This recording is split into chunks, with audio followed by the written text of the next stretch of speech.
क्या होता है जब कोई जीवित मनुष्य गरुड़ पुराण का पाठ करता है? आखिर ऐसा क्या लिखा होता है इस गरुड़ महापुराण में? क्यों मरने के बाद परिजनों को सुनाई जाती है गरुड़ पुराण?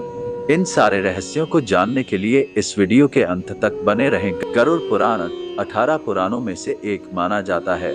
गरुड़ पुराण में मनुष्य मरने से पहले और मरने के बाद की कुछ ऐसी बातें बताई गई हैं जिनको जानकर आप भी हैरान रह जाओगे। आइए जानते हैं।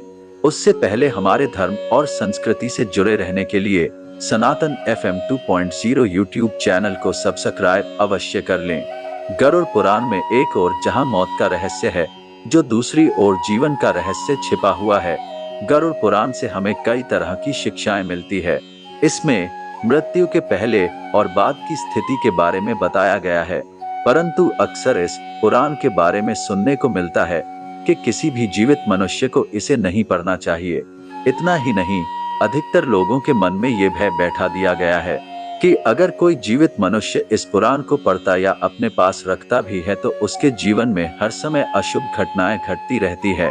लेकिन दर्शकों, मेरी माने तो ऐसा नहीं है, क्योंकि आज हम गरुड़ पुराण के बारे में आपको एक ऐसा रहस्य बताने वाले हैं जिससे जानने के बाद आप इस भय से मुक्त हो जाएंगे कि जीवित मनुष्य को यह पुराण पढ़ना चाहिए कि नहीं।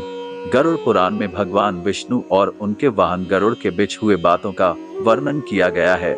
मित्रों, अक्सर ये देखने को मिलता है कि जब किसी परिवार में किसी की मृत्यु हो जाती है या कोई मृत्यु शैया पर होता है तो गरुड़ का पाठ कराया जाता है, और यही सब देखकर लोगों के मन में भय घर कर जाता है कि जीवित मनुष्य गरुड़ पुराण का ना तो पाठ कर सकता है और ना ही इसे अपने पास रख सकता है।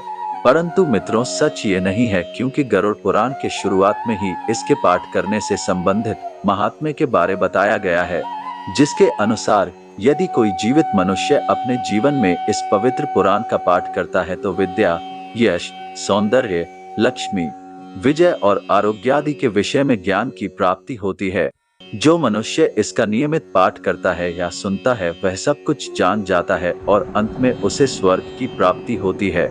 जो मनुष्य एकाग्रचित होकर इस महापुराण का पाठ करता है, सुनता है अथवा सुनाता है, या जो इसको लिखता है अथवा लिखाता है या पुस्तक के ही रूप में इसे अपने पास रखता है, वह यदि धर्मार्थी है तो उसे धर्म की प्राप्ति होती है, और यदि वह अर्थ का अभिलाषी है तो अर्थ प्राप्त करता है। जिस मनुष्य के हाथ में यह महापुराण विद्यमान है, उसके हाथ में ही नीतियों का भंडार है। जो प्राणी इस पुराण का पाठ करता है या इसको सुनता है, वह भोग और मोक्ष दोनों को प्राप्त कर लेता है। इस महापुराण को पढ़ने एवं सुनने से मनुष्य के धर्म, अर्थ, काम और मोक्ष इन चारों पुरुषार्थों की सिद्धि हो जाती है। इस महापुराण का पाठ करके या इसको सुनकर पुत्र चाहने वाला पुत्र प्राप्त करता है तथा कामना का इच्छुक अपनी कामना प्राप्ति में सफलता प्राप्त कर लेता है। बंध्या स्त्री यानी जिस स्त्री को संतान सुख न मिला हो वह पुत्र, कुंवारी कन्या एक अच्छा पति, क्षेमार्थी क्षेम तथा भोग चाहने वाला भोग प्राप्त करता है। इतना ही नहीं, मंगल की कामना करने वाला व्यक्ति अपना मंगल, गुणों का इच्छुक व्यक्ति गुण, काव्य करने वाला अभिलाषी मनुष्य कवित्व, शक्ति और जीवन का सार तत्व चाहने वाला व्यक्ति सार तत्व प्राप्त करता है। ज्ञानार्थी संपूर्ण संसार का मर्दन करने वाला ज्ञान प्राप्त करता है।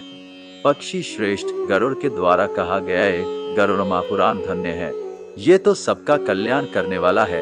जो मनुष्य इस महापुराण के एक भी श्लोक का पाठ करता है, उसकी अकाल मृत्यु नहीं होती।